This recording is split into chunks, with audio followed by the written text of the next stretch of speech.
Hello, everybody. My name is Peter Guadari. I'm an attorney at Whiteford Taylor in Preston.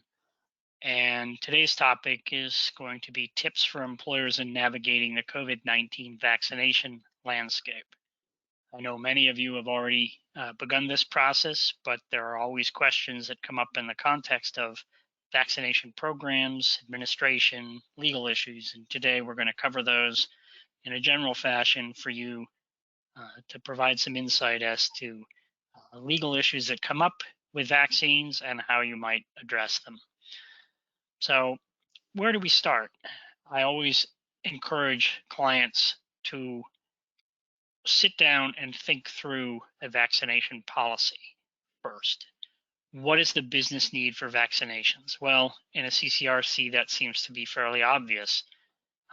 You're going to protect your residents who are at the greatest risk of serious COVID.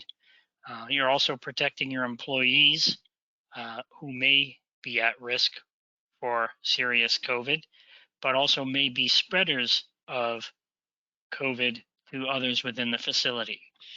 So an initial risk assessment will look to what the downside risk is to others and to the employees in the context of your business, but also look at the availability of other effective measures for containing COVID. We've already passed a year mark now in COVID, and today is the 1-year anniversary of the first case in Maryland.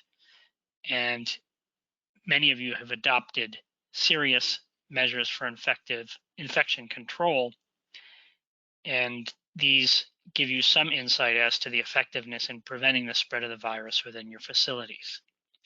The second question you're going to ask yourself is, what are the legal ramifications from a vaccine mandate if I demand employees get a vaccine? And this will constitute the bulk of our discussion, looking towards the Americans with Disability Act, the Genetic Information Non-Discrimination Act, and Title VII religious accommodation issues. I'll also address some other issues which come up in the context of vaccines later on in our discussion.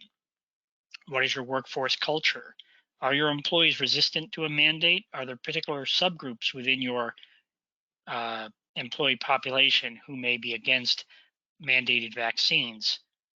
You should know this if you're aware of the particular culture within your workforce and within the dynamics within that workforce that'll tell you how a vaccine mandate may be received. How will you enforce the policy? What are going to be your disciplinary steps? What are going to be your steps with respect to disability and genetic information, for privacy information? How is this policy going to be implemented and administered? Who's going to pay for it? All of these steps obviously require pre-thought and consideration before any policy is implemented. Many of you have already started with vendors coming on site from local drug companies to provide the vaccinations to employees who are willing to sign up for them. But in some cases, not all employees are signing up. And I've seen variances from about 35% to 80-some% with employee vaccinations. And we'll talk about that in a bit. And finally, what privacy protocols are going to be implemented with respect to the information that you've obtained relating to a vaccine. In the legal landscape, we're really dealing with some unanswered questions. Most of you know that there are vaccines that are required for certain types of medical risks or illnesses in the industry, but we're dealing with emergency use authorization for 3 vaccines at the moment. And we have issues that come up in the context of the Americans with Disability Act, Title VII of the Civil Rights Act, the Pregnancy Discrimination Act, and any applicable state equivalent of that, of which there is one in Maryland, the Genetic Information Non-Discrimination Act, any applicable state and local non-discrimination laws. As I mentioned, the Pregnancy Accommodation Act in Maryland is a significant piece of legislation that impacts vaccine rights, in my opinion, that you should be aware of, particularly as to the requirements for accommodation of employees. The National Labor Relations Act, OSHA, HIPAA, and data privacy are other considerations here. First, going to focus on the Americans with Disability Act and GINA. The Americans with Disability Act not only protects qualified employees from discrimination on the basis of disability, it also protects against the acquisition and disclosure of employee medical information absent some justifiable business need. Although vaccinations are not medical examinations, they may implicate the ADA where an individual's disability may make vaccination unsafe, and when employee medical information is elicited as part of a vaccination pre-screening.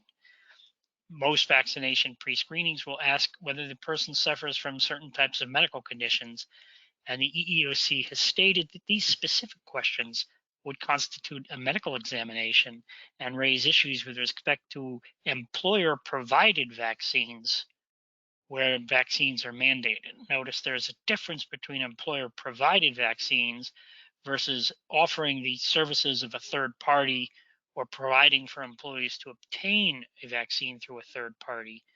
And that distinction is drawn in the regulations, and we'll come to that in a minute. Such questions, these questions about medical pre-screening, may be impermissible disability-related inquiries unless job-related and consistent with business necessity.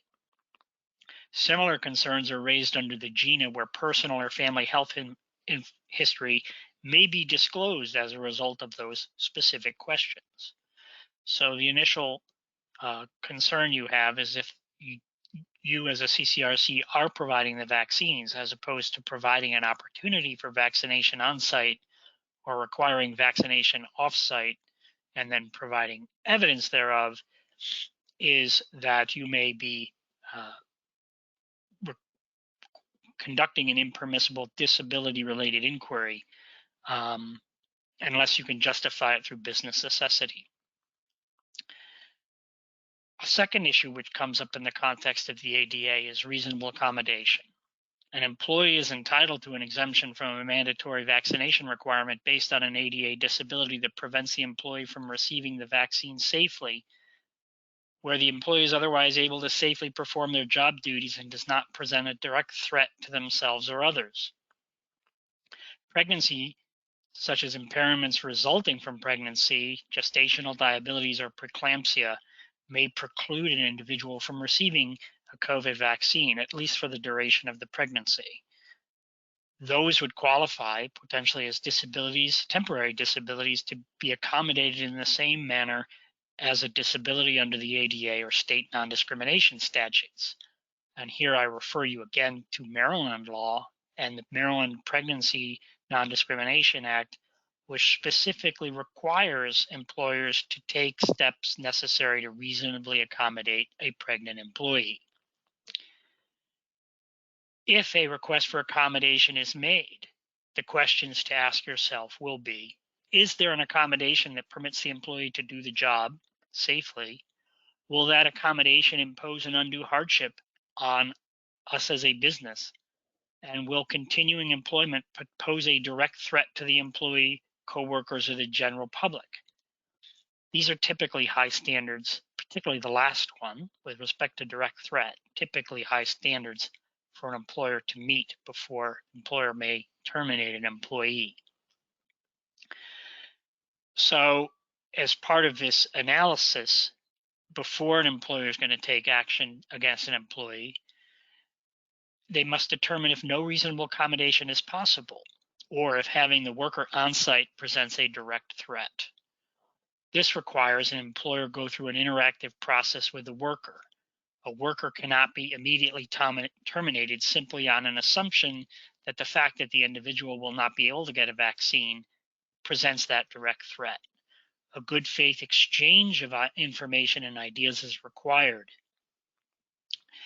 The ability to safely and fully perform the functions of the position without undue hardship or a direct threat of serious risk to self or others requires an individualized assessment, meaning each one of these questions is going to be answered based on the specific information the employee provides and whether there are particular safety protocols and measures which may be taken to prevent that employee from presenting a severe risk to others of COVID exposure and permits them to otherwise safely perform the job. The EEOC, as I've stated, has signaled that these standards may be difficult in low-risk industries or positions, such as an individual who has little contact with residents, may not have an outward-facing position, versus somebody who is directly involved in providing of patient care. And these are standards, or these are issues that you'll need to look at in a highly individualized and specific way. In looking at the reasonable accommodation process, employers are going to approach these in the same way that they would approach any disability-related reasonable accommodation request. Assess all the facts relating to the employee's request for accommodation. Seek clarification if needed. That doesn't mean calling the doctor for the individual, but providing information that would assist the doctor in making a more informed recommendation to you as the employer as to possible reasonable accommodations. Engage in the interactive process with the employee to determine possible accommodations. Obtain additional information if necessary. Review and balance potential accommodations with employees, alternate vaccine formulations, additional protective gear, moving work location, working remotely, temporary leave of absence, reassignment to a position with less risk of exposure or infection.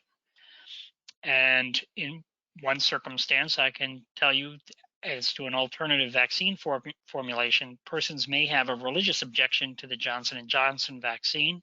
If you've noticed through the news reporting, but there are additional vaccines available which may mitigate that risk and therefore would present a reasonable accommodation, provided that there are not other reasons why that person is not able to take, say, the Moderna or the Pfizer vaccine. Assessment of risk, mitigation measures, cost effectiveness.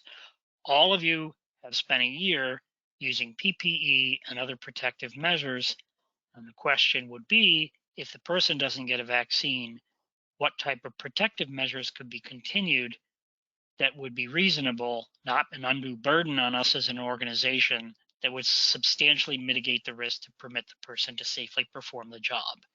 Again, these are individualized assessments, but you can certainly think of the factors I'm talking about and how they might affect your decision. The direct threat really focuses on the nature of whether the harm is imminent and severe.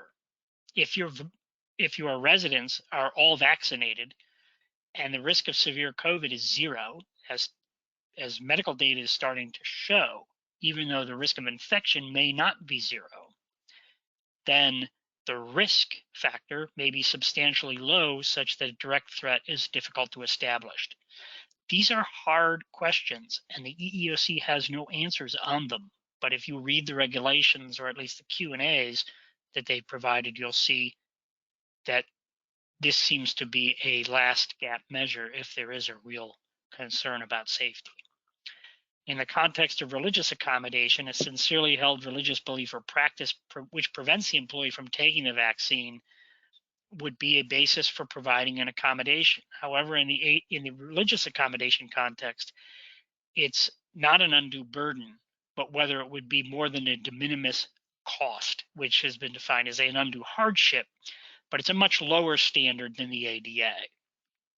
This doesn't mean that it's easy to establish. There's a recent case that was filed down in Florida, the EEOC taking the position with respect to a Seventh-day Adventist and scheduling problems, that the employer wouldn't even take basic steps to accommodate scheduling issues.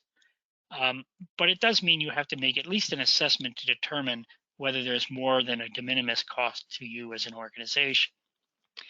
Keep in mind that Title VII defines religion very, very broadly, and it's beyond just the traditional religions you may be aware of, but also in the Fourth Circuit, apparently veganism may qualify as a religious belief.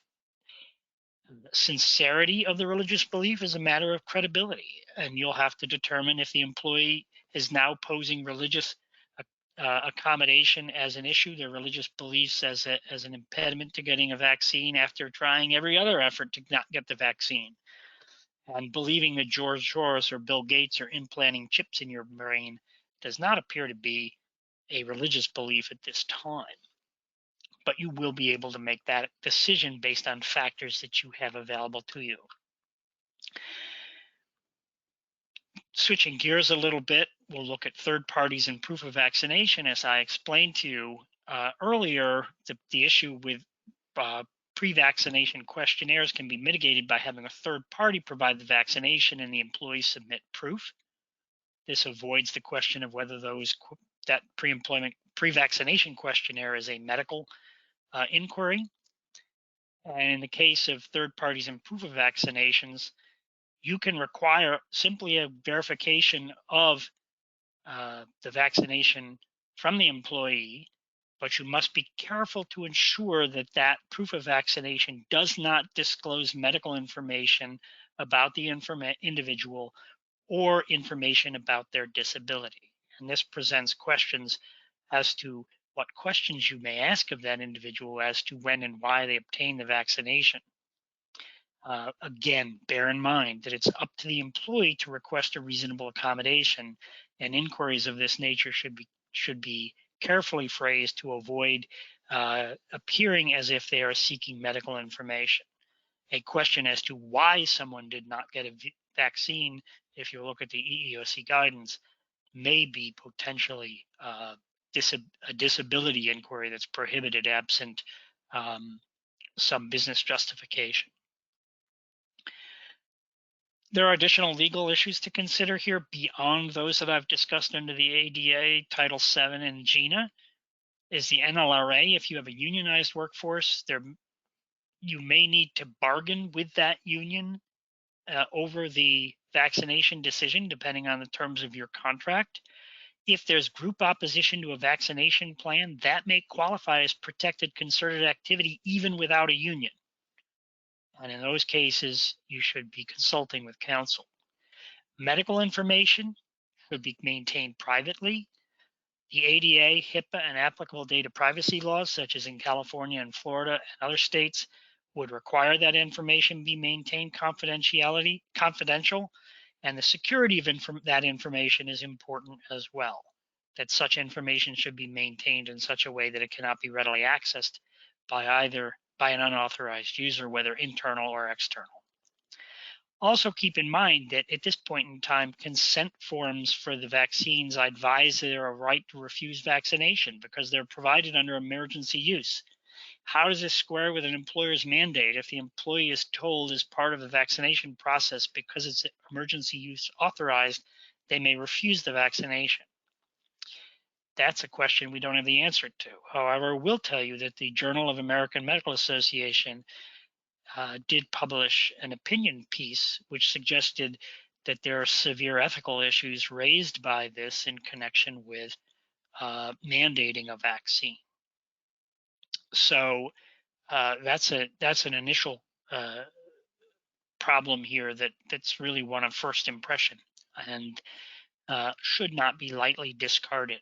It is expected that the emergency use authorization will change to regular approval of the FDA, given the number of vaccines that have been provided. And that may change the scenario, but a number of employees are holding off mandates simply for this reason.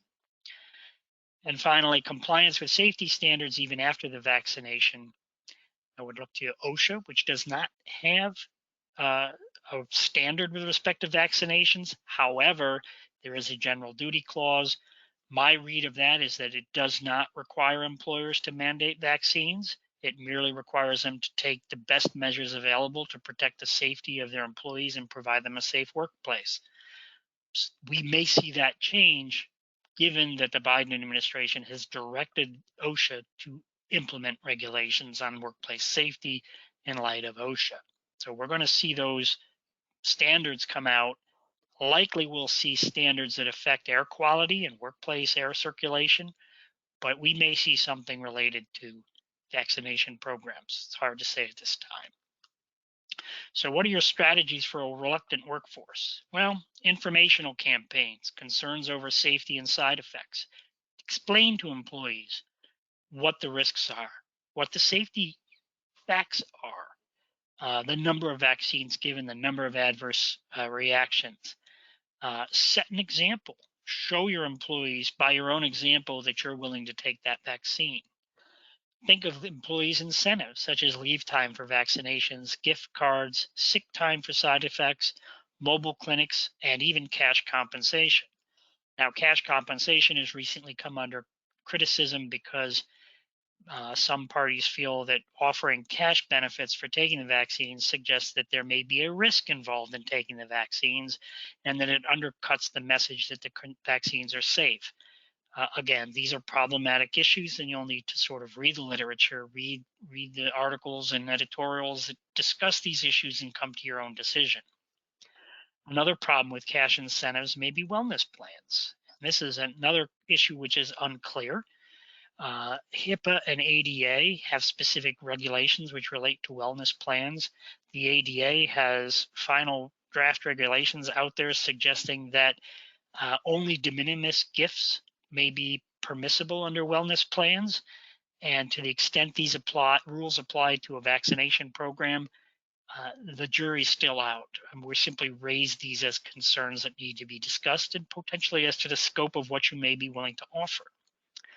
And finally, when you are in the context of determining we're going to mandate the vaccines, think through the process as to how you're going to do that and the step-by-step manner of identifying the policy to employees, explaining the policy to employees, telling employees what those steps are going to be, and have a series of form documents drafted to go through the process with each employee, either as to why they're not getting the vaccine, to an accommodation, to termination, as the case may be, when you've ultimately come to that decision. So at that point, I will end the presentation, and I thank you all for listening.